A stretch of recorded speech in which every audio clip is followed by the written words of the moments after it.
Bayangkan, 30 menit sebelum akad nikah, aku justru mendengar rencana busuk calon suami dan mertuaku. Saat itu aku dihadapkan pada dua pilihan, tetap maju dan merelakan hidupku hancur, atau kabur dengan semua resiko yang harus kutanggung. Inilah kisahku. Orang dengan tangan terlipat jangan lupa like, share, dan subscribe channel ini, serta tulis di kolom komentar kota asalmu, supaya aku tahu kisah ini sudah sampai sejauh mana.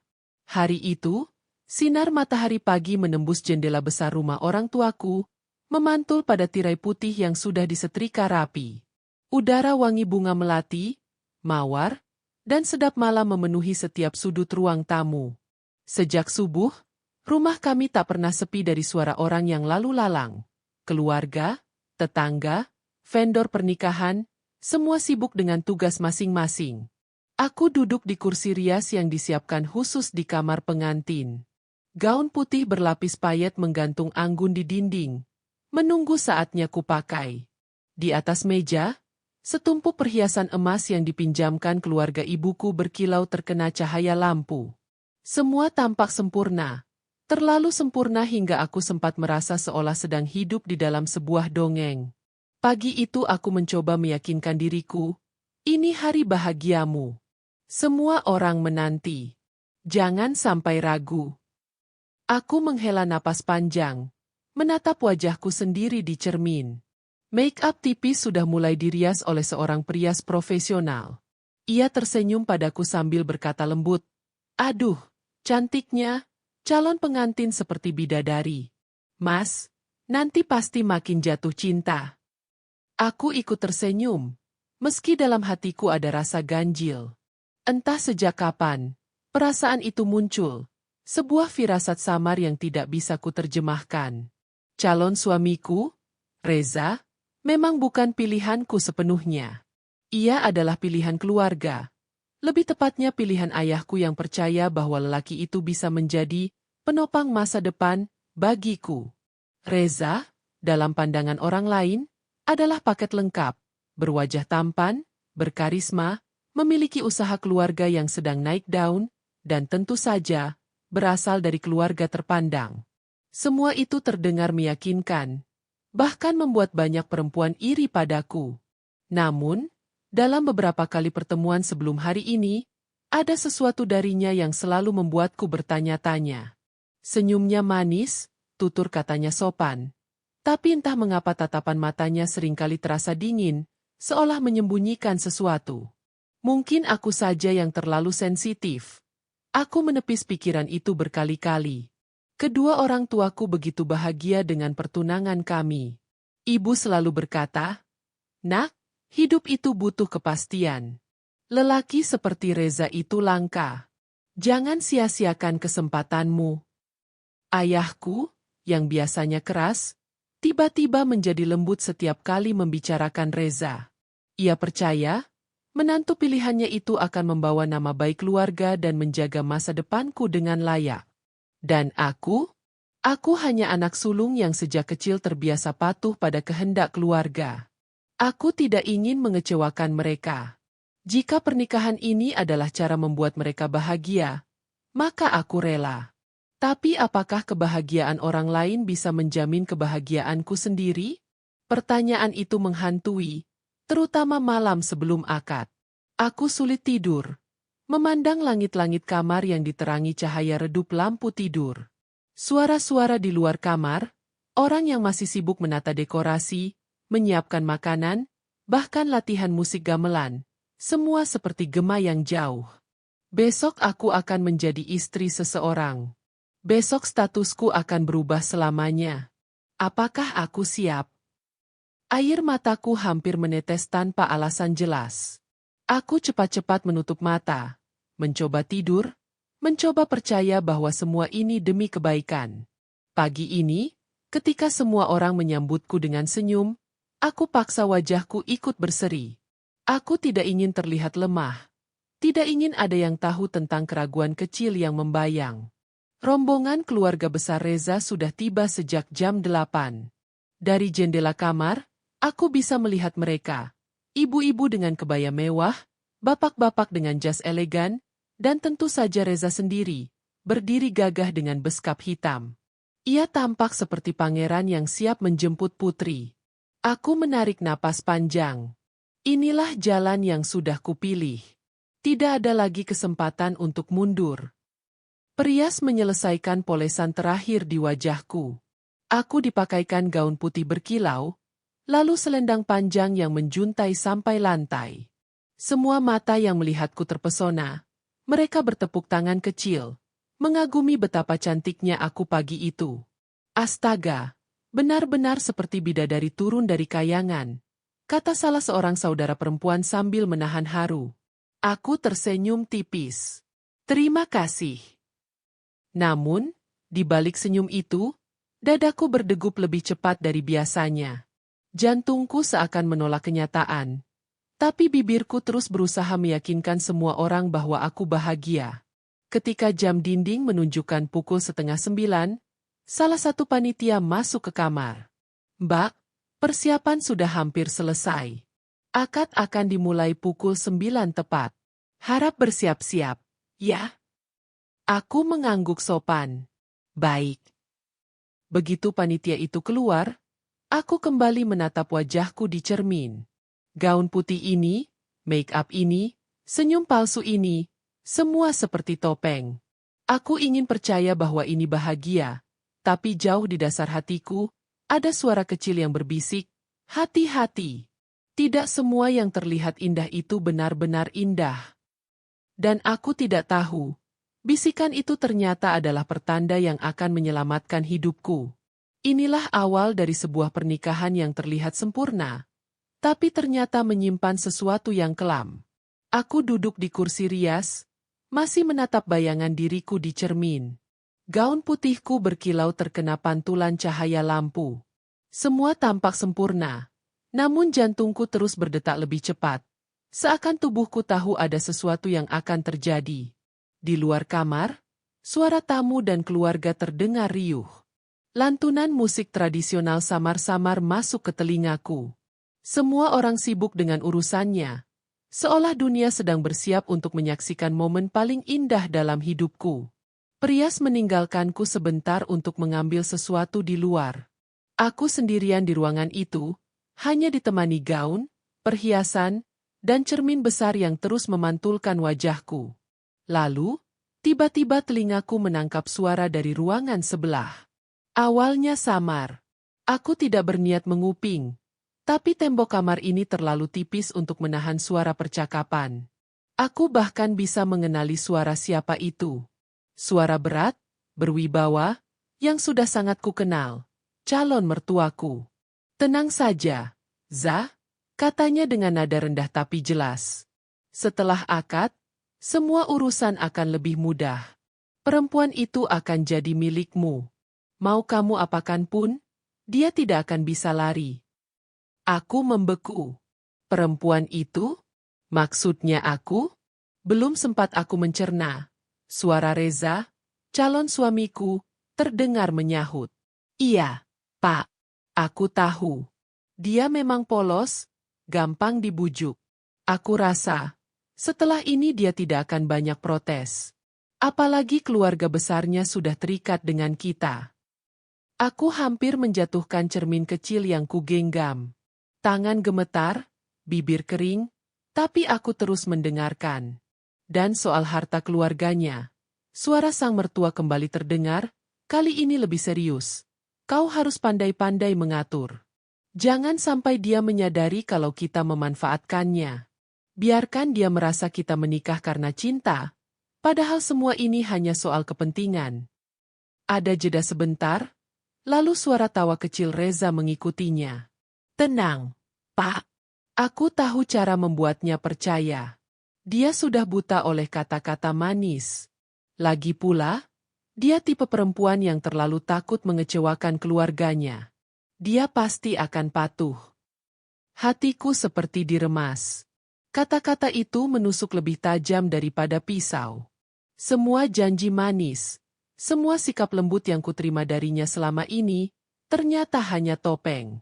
Aku menutup mulut dengan tangan, berusaha menahan isak. Nafasku tersengal, Tubuhku bergetar hebat.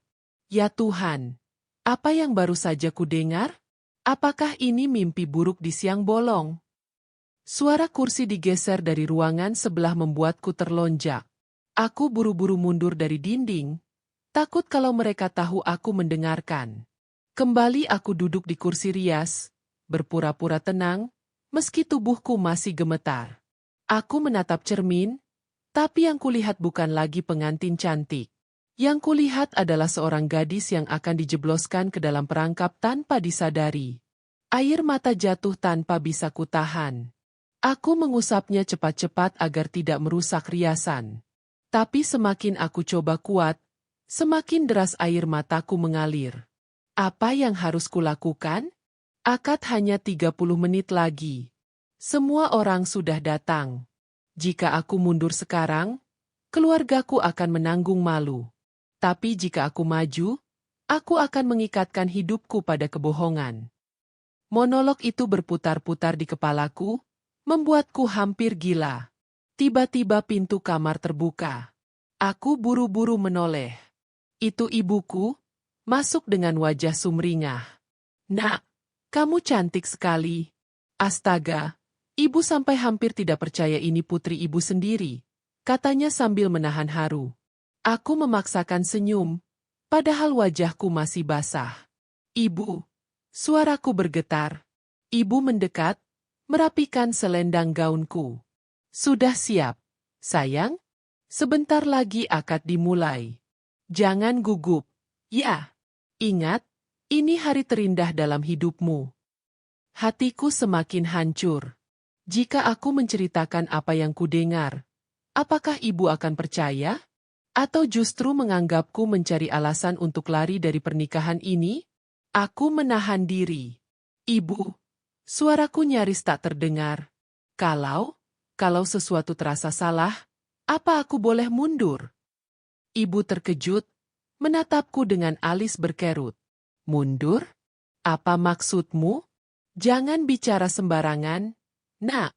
Semua orang sudah menunggu. Jangan membuat keluarga kita malu. Aku menunduk, menahan isak. Ibu tidak tahu apa yang baru saja kudengar. Ia hanya tahu bahwa aku sebentar lagi akan menikah dengan lelaki yang dianggap sempurna. Ketika ibu keluar untuk memanggil panitia, aku kembali sendirian.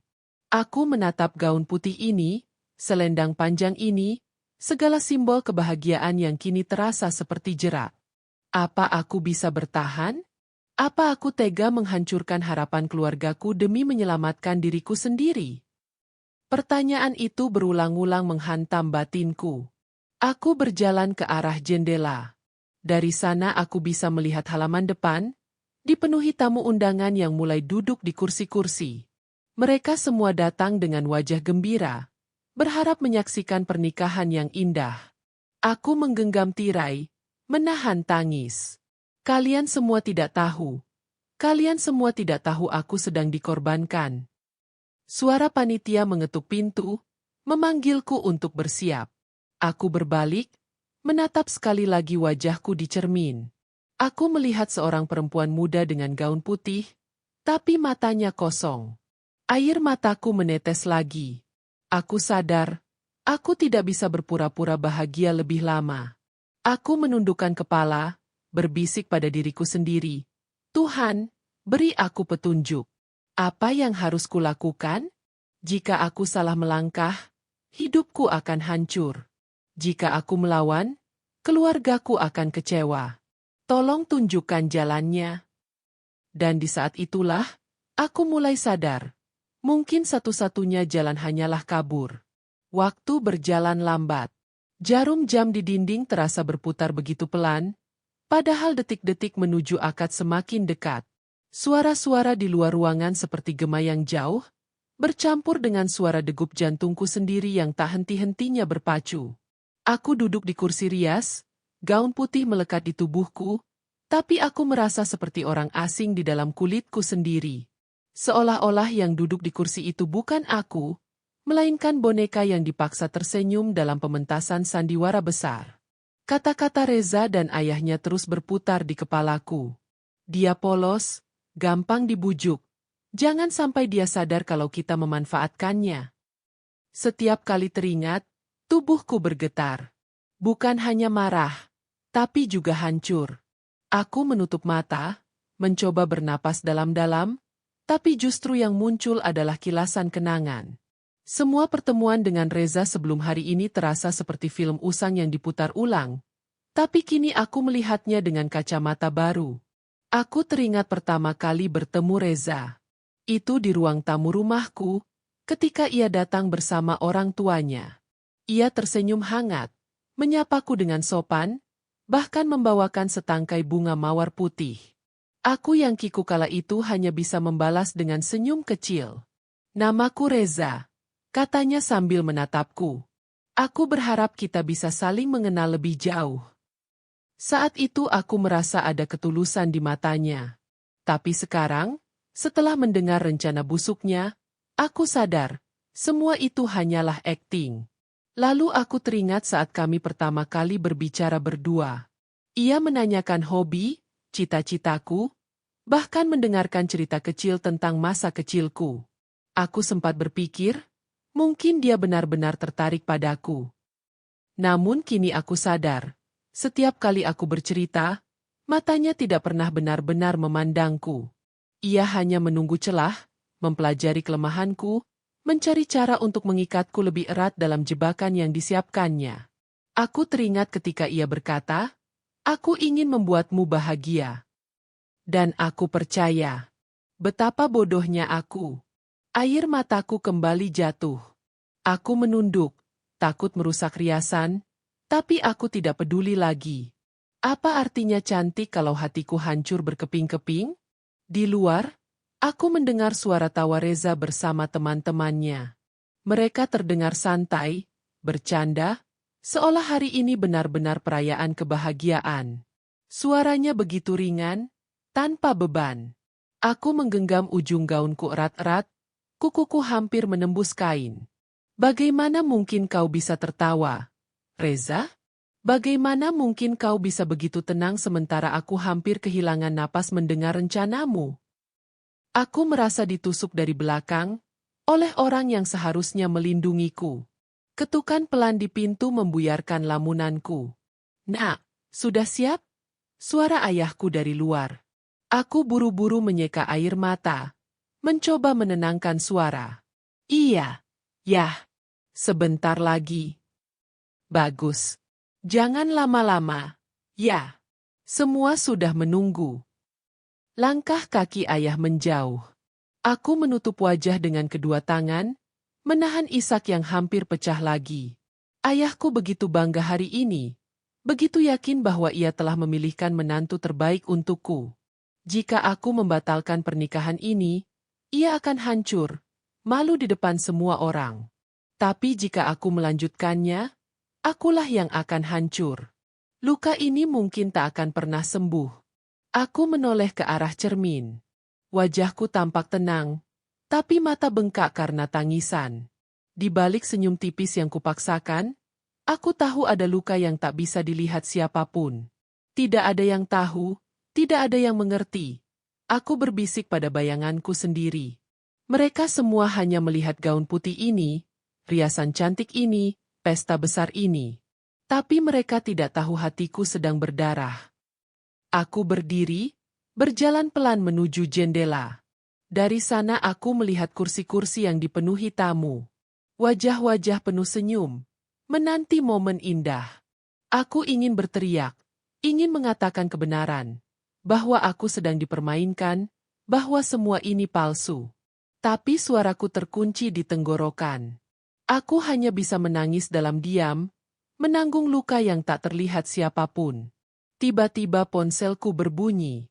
Aku menoleh ke meja rias, melihat layar menyala. Pesan singkat masuk dari salah satu sahabatku, "Dinda, kamu deg-degan, kan? Tenang aja.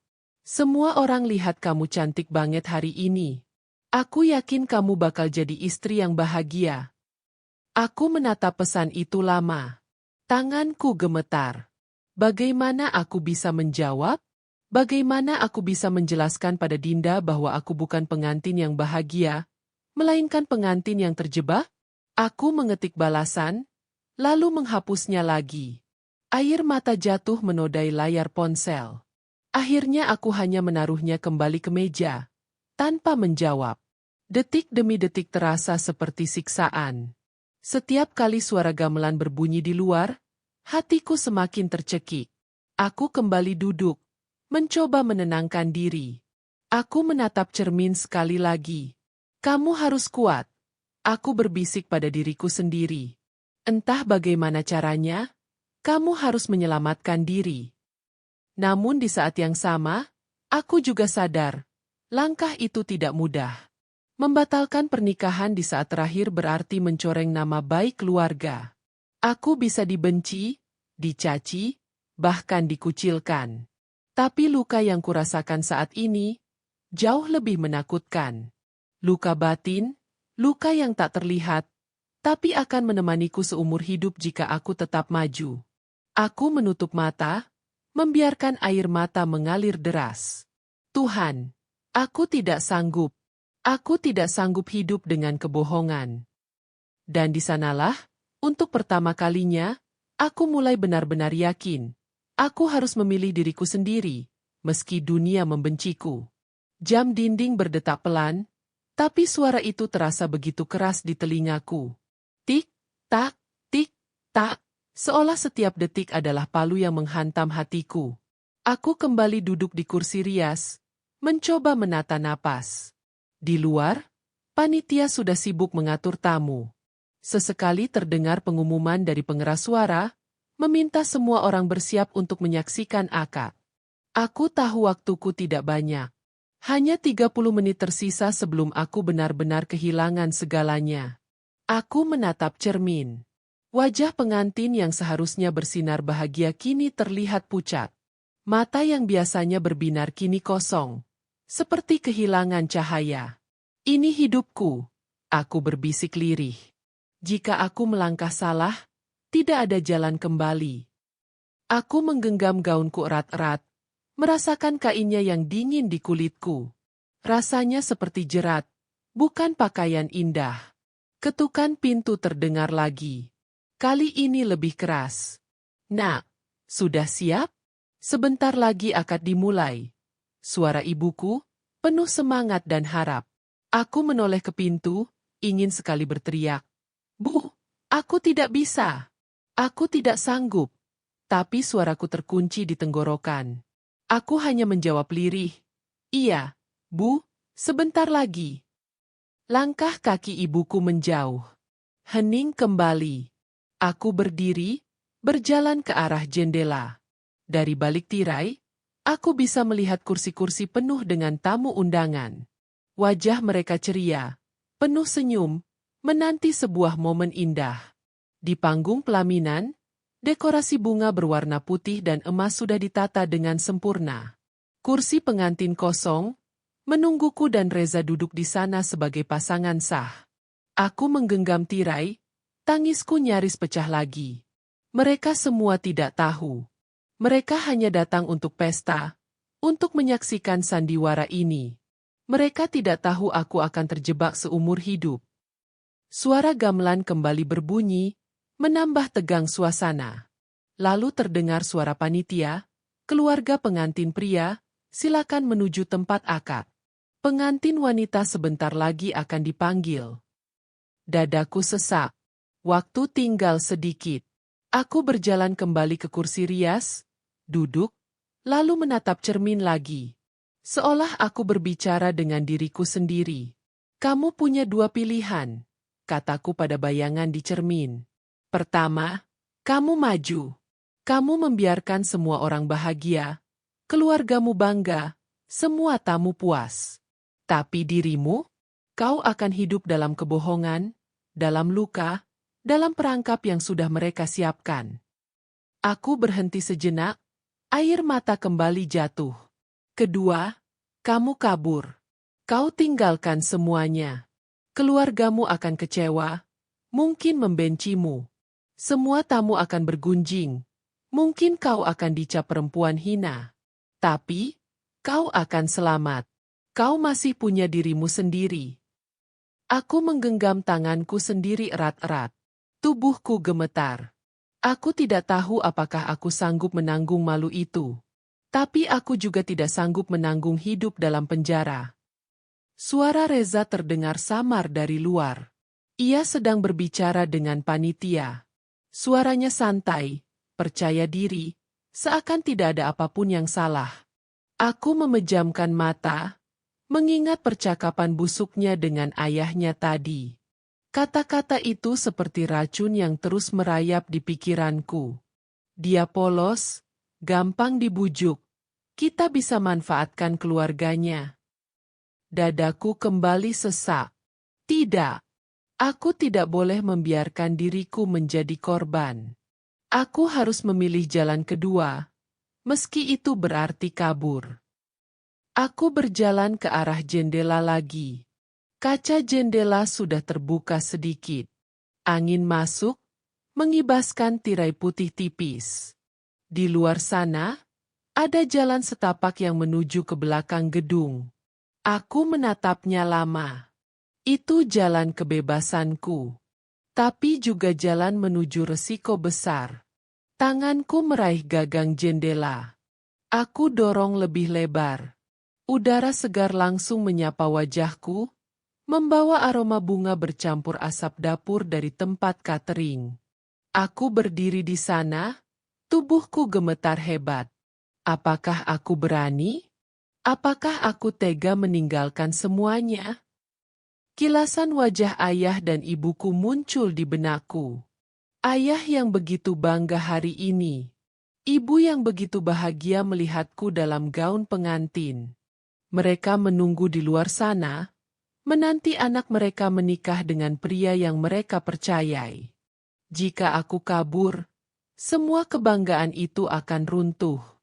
Mereka mungkin membenciku seumur hidup. Air mataku semakin deras. Ya Tuhan, apa aku tega menghancurkan hati mereka? Tapi kemudian aku kembali teringat kata-kata Reza. Suaranya yang dingin, tawanya yang sinis. Dan aku sadar, jika aku tetap maju, bukan hanya hatiku yang hancur, tapi juga masa depanku. Jam dinding berdentang lagi. Tinggal 20 menit sebelum akad. Aku menatap cermin untuk terakhir kalinya. Maaf, ayah. Maaf, ibu. Maafkan aku. Aku harus menyelamatkan diriku sendiri. Aku menarik napas panjang, menguatkan hati. Lalu aku melangkah menuju jendela. Tanganku menggenggam kusen jendela erat-erat. Udara luar yang lembab bercampur aroma bunga dan masakan catering menusuk hidungku. Di kejauhan, suara gamelan terus berdentum, seolah mengiringi langkahku menuju keputusan terbesar dalam hidupku. Aku menoleh sebentar ke belakang, kamar rias dengan cermin besar, kursi rias, dan gaun yang berkilau.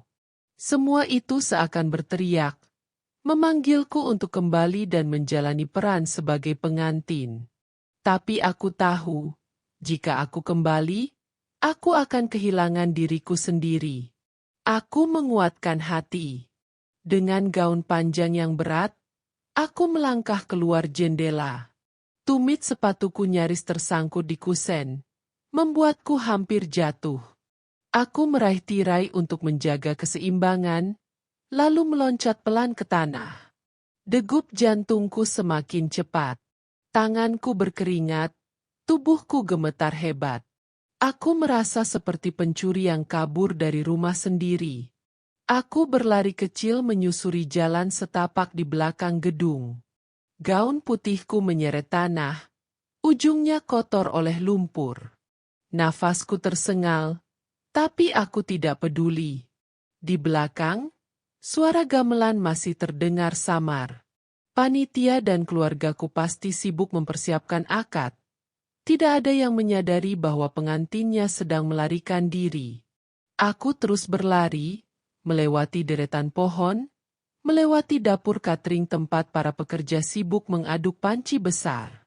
Beberapa dari mereka sempat menoleh, terkejut melihatku berlari dengan gaun pengantin. "Mbak?" Salah satu dari mereka berseru, tapi aku tidak berhenti. Aku terus berlari. Aku sampai di parkiran belakang. Deretan mobil tamu berjajar rapi.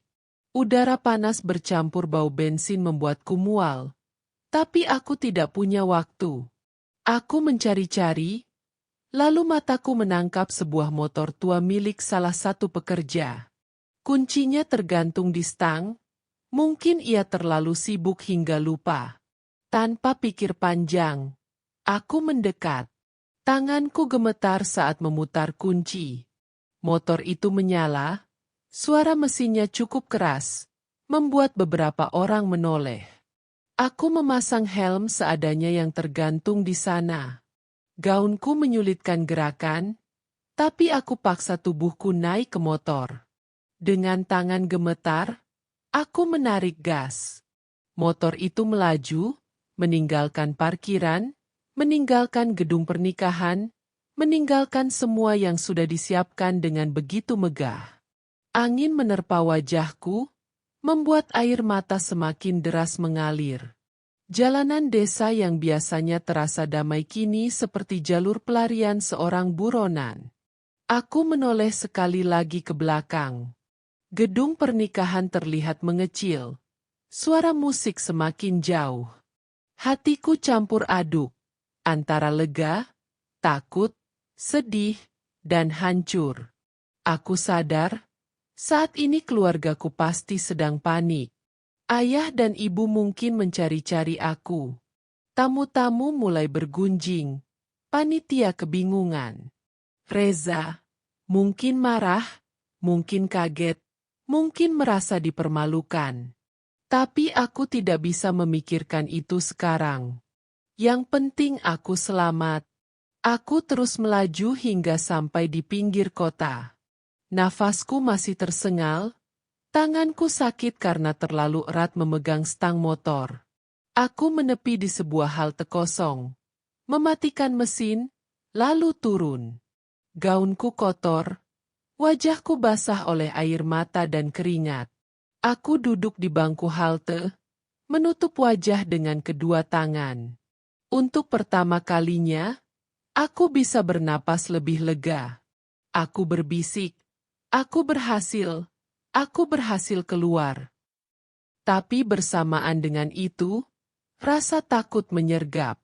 Bagaimana dengan orang tuaku? Bagaimana dengan keluarga besar? Apa yang akan mereka katakan? Apa aku akan dikejar? Tangisku pecah lagi. Aku merasa lega sekaligus hancur. Beberapa menit kemudian, ponselku berdering. Nomor ayah. Aku menatap layar itu lama, tangan gemetar. Aku tidak berani mengangkat. Lalu pesan masuk dari ibu. "Nak, kamu di mana?" Semua orang menunggu. "Jangan bikin malu keluarga. Tolong kembali." Pesan itu membuat dadaku perih. Aku ingin menjawab, ingin menjelaskan, tapi bagaimana? Apa mereka akan percaya kalau aku bilang Reza dan keluarganya hanya ingin memanfaatkanku? Atau justru aku dianggap berhalusinasi, mencari alasan untuk lari? Akhirnya aku hanya menaruh ponsel kembali ke dalam tas kecil. Aku tidak sanggup membacanya lagi. Aku menatap ke jalanan kosong di depan halte. Matahari sudah mulai meninggi, panasnya membakar kulit. Orang-orang lewat, menatapku aneh. Pengantin perempuan duduk sendirian di halte, gaun kotor, wajah penuh air mata. Aku tidak peduli. Biarlah mereka menatap. Biarlah dunia bertanya-tanya. Yang penting aku bebas. Waktu berjalan. Aku berdiri, membersihkan gaunku sebisa mungkin, lalu berjalan menyusuri jalan setapak. Setiap langkah terasa berat, tapi juga ringan. Berat karena aku tahu masa depan penuh tantangan. Ringan karena aku tidak lagi terjebak. Aku berjanji pada diriku sendiri, aku tidak akan membiarkan siapapun mempermainkan hidupku lagi. Aku akan membangun hidupku dengan caraku sendiri. Lebih baik aku disebut pengecut karena kabur, daripada menjadi tawanan seumur hidup. Hari itu menjadi titik balik. Hidupku mungkin tidak lagi sama. Aku kehilangan banyak hal. Kehormatan di mata orang, kebanggaan keluarga, bahkan mungkin kasih sayang mereka. Tapi aku juga mendapatkan sesuatu yang jauh lebih berharga. Kebebasan, keberanian, dan kesempatan untuk memulai lagi.